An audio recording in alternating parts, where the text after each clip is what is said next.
Bienvenue sur France 24. Si vous nous rejoignez, il est 19 heures à Paris, à la une de l'actualité, Joe Biden, qui a voulu rassurer les Américains après la faillite de la banque californienne SVB.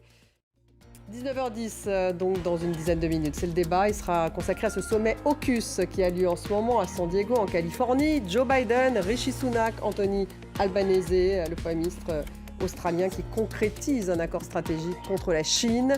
Un accord qui fait grincer les dents la France. Quelles sont finalement ces grandes manœuvres dans cette région Asie-Pacifique? Une région que les experts ont tendance à décrire comme une zone de très forte tension.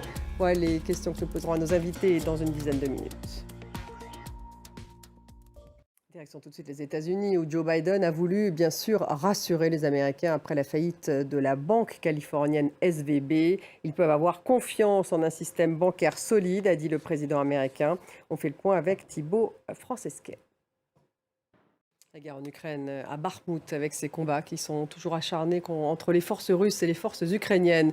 Les deux camps font état de pertes ennemies croissantes. L'armée ukrainienne contrôle l'ouest de la ville, alors que les troupes russes menées par le groupe paramilitaire Wagner détiennent une grande partie de l'est de la ville.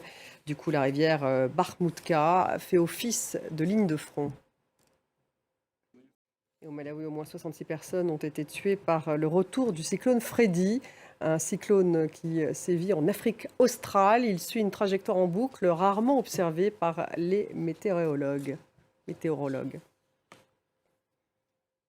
Actualité en France avec cette semaine décisive pour la réforme des retraites. La CMP, la commission mixte paritaire qui va se réunir mercredi. 14 députés et sénateurs doivent se mettre d'accord sur un texte final avant de nouveaux votes. Ça, c'est jeudi au Sénat et à l'Assemblée nationale. Le gouvernement a assuré qu'il ne souhaitait pas utiliser l'article 49.3 de la Constitution. Par ailleurs, les blocages continuent.